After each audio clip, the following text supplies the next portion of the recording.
people debate it, how much people discuss it. It certainly is one of the big storylines. Sal Paolantonio in Philadelphia for us, as always. Sal, how are both teams approaching the tush push today? Well, Michael, let me take you behind the scenes of what happened this week. So first, the Rams complained to the league and showed them the no call on the false starts. And then Ramon George, the new VP for officiating, sends out the training tape to all 32 clubs and says, listen, we've got to call this tight. Tells it clubs that, tells the officials that. Brad Rogers is the official today for this game against the Philadelphia Eagles and the Los Angeles Rams. And Brad Rogers called 4 false starts in his only other game that he refereed. That was Washington and Green Bay on the Thursday night game. There will be a replay official and replay assistant. It is up to the down judge and the line judge to call false starts in close circumstances like this. But as Troy Vincent reminded me in an email last night, he's the, of course, VP of game operations. He said, you know, the booth and the game day operations in New York cannot throw a flag on the field. So it's up to Brad Rogers and his officiating crew. And the Eagles absolutely love this. As Adam Schefter said, it's unstoppable. The Eagles have scored touchdowns 34 times on tush push since 2022. That's 238 points just from that one play. Last year, the New York Giants in their season had 273 points. So it's been a very powerful weapon, not only on the football field, but psychologically. Teams know it's coming and they can't stop it. And the frustration is bubbling to the surface, as you saw last week.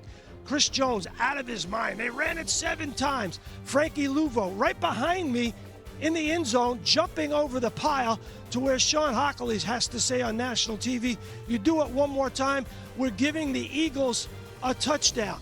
And the Eagles know that teams are spending time practicing to stop the play. That takes them away from other practice time, doing other things to stop the Eagles offensively and defensively. So they like the spot that they're in with this play, Michael. All right, Sal, we'll be with you all day long. Obviously, a lot of other storylines in that game as well, but this is the one everyone is talking about. Shefty, fill in any blanks that there may be here. Well, there's a lot of conversation about how this play is going to go away. We even heard Jason Kelce say this will be the last year that he expects it to be gone. But in speaking to people around the league this week, they insist that there are no assurances that this is going to have a vote done in the offseason. They need an author to champion a proposal. They don't have an author right now. Mark Murphy did it last year for the Green Bay Packers. And again, he's retired. So you're going to need a team to introduce that. None of that has happened.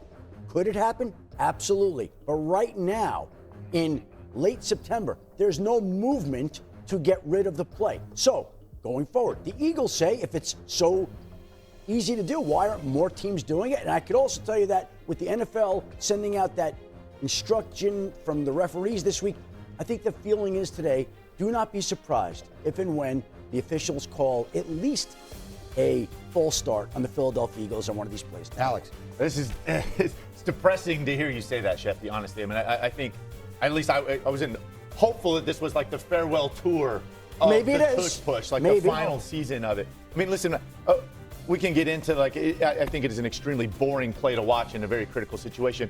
But most importantly, beyond even the officiating, no one can spot the football. Nobody can even see the football. I mean, these stadiums now, we've got replay officials, we've got 500 cameras in there. You still can't find the football. And in a very critical situation, right, line judges are coming in just guessing if it's a touchdown. When is forward progress stopped? Nobody has any idea. I mean, just ask the Bills in the AFC Championship game with the game on the line. One line judge runs in a yard past the first down marker and the other one doesn't, right? And they're staring at each other with their arms up. Again, it is impossible to determine in the most critical situations. Officiated properly. Where's the ball? If there's a false start, call the false start. But I'm telling you, this is the biggest flex in sports. I'm telling you, because the Eagles, everyone in the stadium knows, the team knows, they prepare it, and they still can do it. It's an advantage because their players are tougher. The essence of football is violence, all right? It's pushing someone out of the way.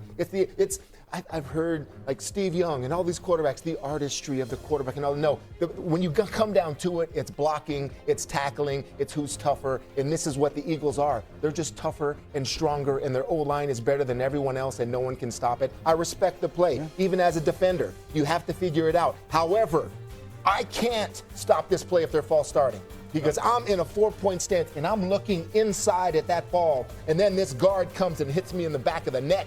When I haven't seen him move, that's what has to stop. That's it in a nutshell. That's what's being taught. I think that's it. Look, nobody can stop Tom Brady for quarterback sneaking. I can assure you, for 100 years. Tom Brady had no athletics. Right. He couldn't squat 200 pounds. It doesn't matter.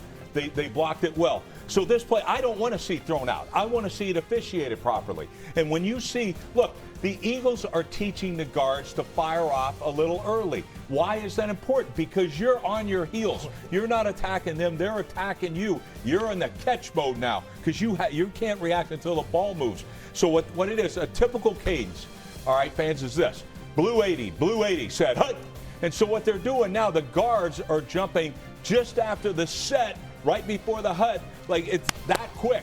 And they're getting that momentum going. That's why they're moving early. It's an advantage to them. They got momentum coming. That's why they're so darn successful with it. It's going to be interesting to see if this officiating thing is finally done correctly.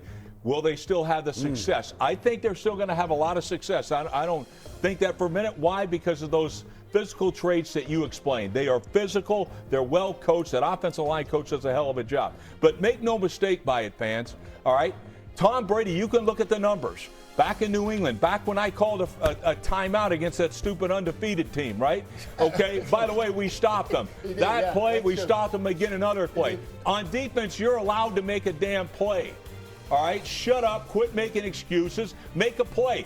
Bend those dang elbows, get a guy behind him, and roll your damn guys through there. Let's go. I think today in this game, the microscopic lens will be on the officiating and the tush push. I think me going forward, will they still keep the same, officiating going down the road? Like you said, late in the game is when Philadelphia's tush push really hurt teams. I just want to see later in the season, are we still keeping the same rules as how we're going to officiate that play? Last thing here on this note. Listen, this was pushing the runner forever was illegal, right? So this isn't something that's been around in football for a long, long time. And to the Brady note, listen, Tom Brady was great at QB sneaking because he only did it in optimal looks.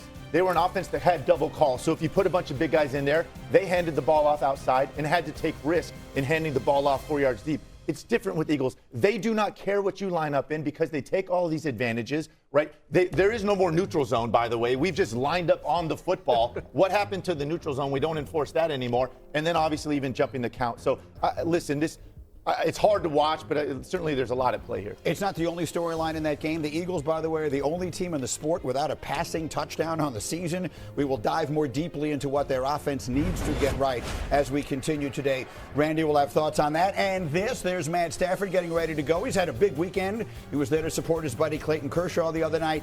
We talked to his star receiver, Devontae Adams, earlier. We'll see what the Rams have ready for Philadelphia. And Carson Wentz making history today. Band 18.